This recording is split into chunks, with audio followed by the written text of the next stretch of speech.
لبيك اللهم لبيك لبيك لا شريك لك لبيك إن الحمد والنعمة لك والملك لا شريك لك. دروس وعبر في الحج عشرة iyo cibrooyinka aynu ka qaadan karayno xajka.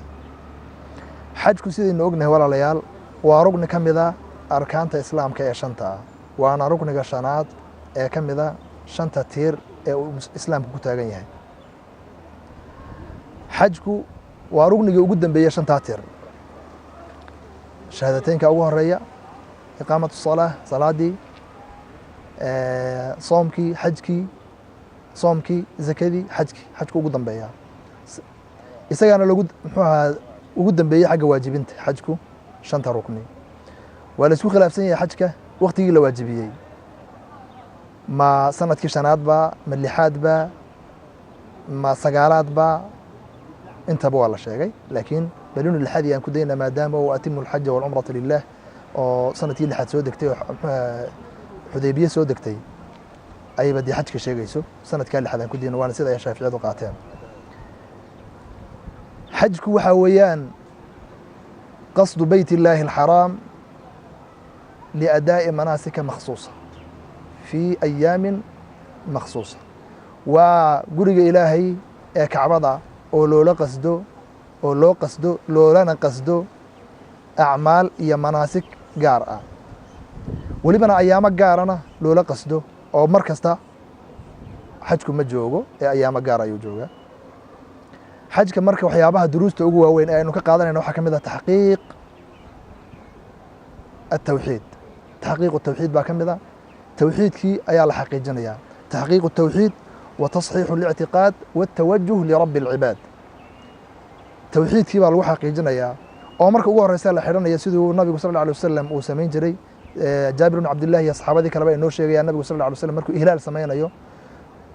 وحكو حرمن جري لبيك اللهم لبيك لبيك لا شريك لك لبيك لبيك إن الحمد والنعمة لك لا شريك لك. مركا وادركتا كلمة أو ها إهلالك يا حرمشدي وحي سؤال من نقطي لا شريك لك تقريبا لا بجر. مركا تحقيق التوحيد وتصحيح الاعتقاد والتوجه لرب العباد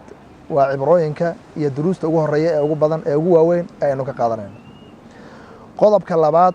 oo aynu ka qaadanayno xajka waxa weeye تحقيق الغاية القصوى في الخضوع والتذلل لله سبحانه وتعالى. إن qofku uu gaayada ugu sareysa iyo halka ugu muxuu ahaayay durugsan ugu shaqeysay laga gaari karo tadallul iyo khuduuc Ilaahi subhanahu wa ta'ala loo khuduuco la soo dileeyay uu qofkii muujiyo. Waa waxyaabaha laga helayay kamid tahay waayo qofkii dharka aragtay wuxuu xidhanayaa dharkii quruxda badnaa wuxuu xidhnaa uu siibayaa maraakibtii quruxda badnaa uu fuul jiray xataa inaan helin bay u badan tahay cuntadiisa jiifkiisa wixii buu isbedelayaa tamaama. marka darsiga labaad aynu ka helaynaa waa ka weeyaan khuduuc iyo tadallul Ilaahi subhanahu wa ta'ala. dadkii wada ooyayaan Ilaahi bay wada baryayaan gamcaha la wada taagaya wala wada khushuucsan yahay. darsiga saddexaad aynu ka helaynaa waxa weeyaan tazkiyatu an-nufuus wal abdaan. تزكية النفوس والأبدان باكو جرتا حجك أو نفتي أيا وحي كل اليوم يساع عبادة الله سبحانه وتعالى ذكر فربضا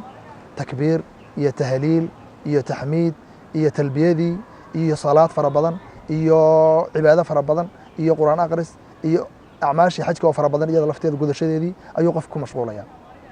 شنتي وقتنا دي وحكتو كان يا حرمك أيوكتو كان يا حجكي أيوكتو كان يا كعبدي وكون مقطع وحوي مظاهرتكم مقطع ayaaba runtii ku kicinaysa oo kugu qasbaysa in aad badiso acmaasha khayriga. qodobka afraad ama darsiga afraad ee aynu ka faa'iideyno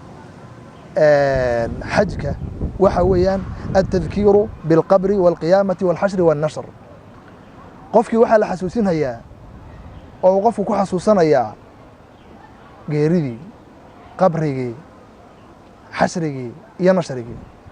waayo sababtoo ah qofku markuu laba gooc cad xidho ee uu dharkiisa iska siibo qofku markuu dadka faraha badan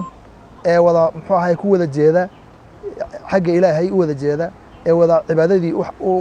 tashmiirsan haya ee u wada xanjeeran u wada xaydxaydan uu arko isaga laftiisii waxaa ku soo dhacaysa dadka tiradooda ha noqoto dharka la xiran yahay ha noqoto sida muxuu ahaayey loogu wada hal meel loogu wada jeedo ha noqoto waxay ku soo dhacaysa qofkii qabrigii buu soo xasuusanaya nasrigii buu soo xasuusanaya xisaabtii buu soo xasuusanaya dadka faraha badan ee wada isku dharka xiran ee isku wada acmaasha qabanaya ee isku wada meel u jeeda ee marba dhinac u butaacaya mar ay xagga muxuu ahaayey Musdalifi iyo Mina u sii socdaan iyo Carafa iyo mar ay ka soo socdaan oo ifaadada ay sameynayaan iyo wixii oo dhan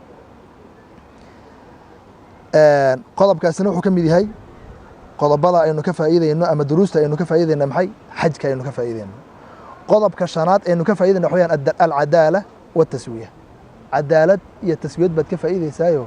waa sinaan iyo dadkii oo aan kala duwaneyn dhammaan dadkii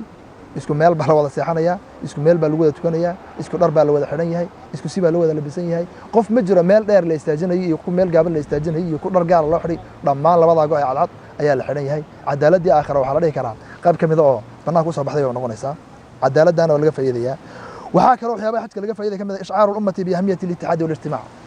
ishcaaru al-umma ummadii baa la dareensiinaya bi ahamiyati al-ijtihad bi ahamiyati al-ittihad wal ijtimaac ahamiyadda ay leedahay midnimada iyo ururta iyo kulansanida ayaa la dareensiinaya maxay ummadda oo dee adiga arkay min kulli fajin camiiq baa laga imanaya shanta qaaradood ee adduunka ee la degan yahay ayaa laga imanaya iyada oo qasadku iyo maqsadku mid yahay markii halkaa la wada yimaado iyadoo la kala lahjad duwan yahay la kala midab duwan yahay la kala muxuu ahaayey muuqaal duwan yahay haddana dadka waxaa midaynaysa acmaalu lxaji iyo amaakinu lxaji iyo gudashada waajibaadka xajka ayaa midaynaysa waxaa ka mid ah waxyaabaha aan ka faa'iideyno xajka tacwiidu nufuusi cala atasaduqi walinfaaq naftii ayaa waxaa la barayaa inay wax bixiso oy wax sadaqaysato waa adiga arkay qofku intuu halkaa joogo sadaqo iyo waxa weeye tii waajibkeed ha noqoto ama tuu kale oo sunnaa ha noqotee qofku sadaqa ayuu wadaa waxbuu bixinayaa waxaaba ka mid ah dee sadaqada ugu horreysa bixinaysa waxa weeyaan badee geelii iyo xoolihii la gowracayey geel ha noqoto lo ha noqoto ari ha noqoto damkii ama kii waajibka ha noqdo ama ku kale qofku isaga uu ku sadaqaysanaya ha noqoto naftii marka waxay baranaysaa wax bixinta ilaahay dartii inay wax u bixiso ayay baranaysaa qofka xataa bakiilka ah ayaamaha waxoogaa waxbaa ka soo go'aya waxaa ka mid ah duruusta aynu ka qaadanayno darsiga 8aad waxa weeyaan ixyaa'u ruuxi almaxabati bayna almuslimiin dadka muslimiinta dhexdooda maxabadii ayaa noolanaysa oo xataa qofkii waxoogaa buqdi ku jiray ee qof kale karaahay u hayay ee nac u hayay ee ku dhacsanaa maxaba ayaa ku abuurmaysa cafis buu bilaabayaa inay dadka iyaga dhexdooda iscafiyaan oo adiga arkay in badan oo ka mid ah oo isku cafinaysa xajka dhexdiisa ama in badan oo ka mid ah muslimiinta oo inta tageen xajka dhexdiisa ka soo cafinaya dadkii oo leh anagu dadkii waan cafinaya anagana soo cafiya marka maxaba qof ku dhacaysaba shucuur kala ku dhacaya dee markuu arko amaakan oo nabigu sallallahu alayhi wasallam uu ku noolaa saxaabadu ay ku noolaayeen wixii markuu arko dareenkiisa dhan wuu isbedelayaa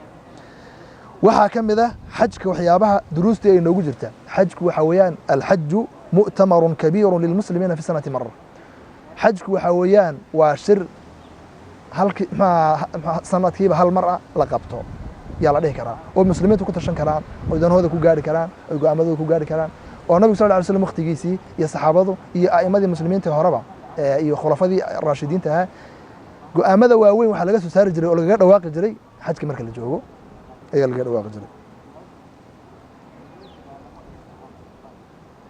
qodobka ugu dambeeya oo sagaalaad waxa weeyaan xajku waa tazawudun bitaqwa wa ziyaadun bil a'maal as-saaliha xajku waxa weeyaan sahi qaadasho aad ku sahi qaadanayso taqwada ilaahay subhanahu wa ta'ala wa tazawwadu fa inna khayra zadi taqwa